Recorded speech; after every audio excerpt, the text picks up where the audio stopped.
Hey guys, my name is Charles Lee. I've been working in video game and animation industry for about 14 years now. Yeah, my current workplace is Riot Games. Yeah, I before I worked at places like the Blizzard Cinematics, Obsidian Entertainment, EA, the Sony, the Computer Entertainment. Yeah, so quite a places.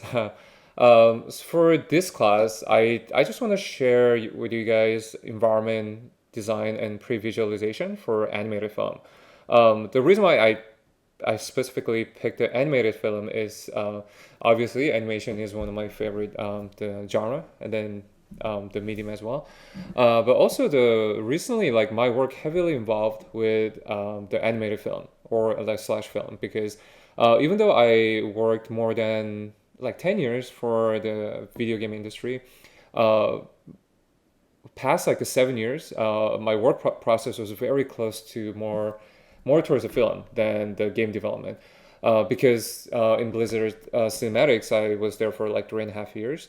What I learned was their whole process is very much like the film studios, like Pixar, like DreamWorks, Sony, because their whole pipeline is more towards making film, right? So you have to start with the script, the storyboard, color script, pre-visualization, and then concept production work, all the way to production work.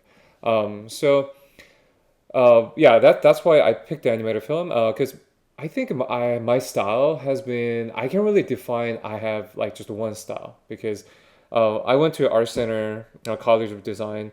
Even back then, my style was like kind of everywhere because back in those days, like all of my the friends like we were just so busy copying Craig Mullins, so like photo bashing, and we try to just kind of analyze like how the Craig Mullins does everything, but a lot of times rather than we try to really analyze like how great Craig Mullin um, was at the foundation and understanding of the lighting and color and all that, we just try to copy the surface, which is like, oh, if I try to find like exact photo he used in online and then just try to paint over it and then mimic that. Yeah, still it taught me something, right? It got me job at somewhere, but it really that also prevented me later to actually kind of develop my own style and then own like the depth of my painting. So on this series of Kazone online course, I just want to share everything with you guys. And sometimes like I still teach at Kazone every week.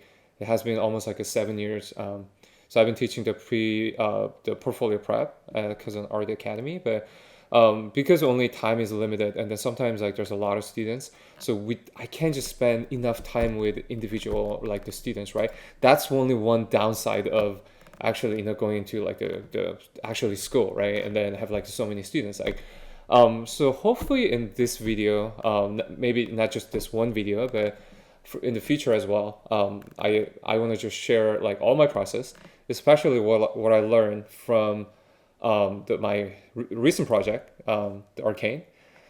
So glad I can talk about it now. So I'm not sure if you guys seen this. So the Riot just released the trailer for this amazing looking the animated series during our 10-year anniversary. So yeah, this was probably I can confidently say the best project I was involved. I think it's mainly the creative freedom we had. Also, there's so many things pretty much like every time I got into like a new project, I feel like I learned something, of course, right? Like, otherwise like it's a failure, right? If you don't learn anything from like the project you're doing, maybe it's time for you to leave, right? But especially this project, it taught me so many things, right? Even before I started this project, I was kind of like, the like cocky and has like a lot of like the pride in my like design and drawing, right? Because I just finished like the Blizzard cinematic, and then I did a bunch of like designs for like Legion trailer. I designed a lot of like the WoW stuff like StarCraft. So I was like really confident about my design and line work and painting. So I was ready to join this team. And what really shocked me was kind of working with this team and amount of talent here, right? It really humbled me. we collaborated with the Fortiche studio in Paris. Actually, just working with them like opened my eyes to like a whole new world. Like how do I approach the color, especially how do I approach the design itself. And I think it's just because the way they, like a lot of like artists from the Europe, the way they actually see things is different. And the way they approach the shapes and lines are very different than how we do it here. Also, if you look at the Japanese animation too, right? The way they treat the color, the way they treat the shapes, I mean, compared to a lot of artists here in the States, like Pixar and like the DreamWorks, is very different. I don't think there is one way to do it, and I don't think there is a right or wrong answer. It's just different, right? But I think the last thing what we want to do is like, oh, this is the only way, right? I've seen so many artists, like even the great artists, they're very stubborn and they only push people or students to follow like their one way, right? And, oh, this is the only way because I this is what I learned from for example, like the Disney or like Riot, Blizzard, like whatever the name is, right? You can never do that actually, especially these days. There's so many things, so many styles out there. So you just can't be that stubborn. And this is my only way to approach either character or environments, right? So this project really humbled me, not just the artists in Forticia Studio, but also the artists, the talent that I worked at Riot, because we had a arcane team.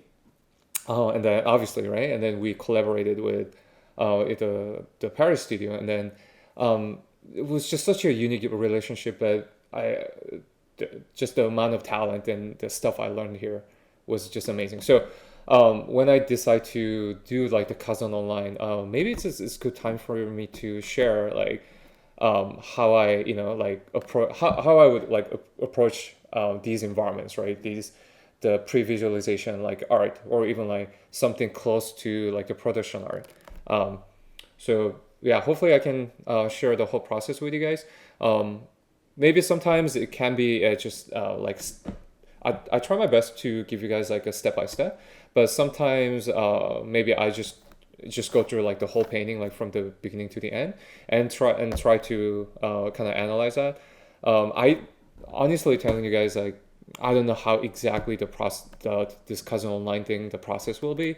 It could be something like this instructional video like one by one, step by step, like okay, this is step one, the line drawing, black and white, color. Sure, I mean that's fun too, but hopefully I can do this a little different way. Maybe I can have some live session with you guys. Maybe I can do the live painting with a question and how I approach it like certain things, and maybe I can talk about how I kind of treat certain materials or certain paintings in a different way, and how I used to do it and how I do it different now, right? So all those things. So okay. So yeah, let's get right onto the painting.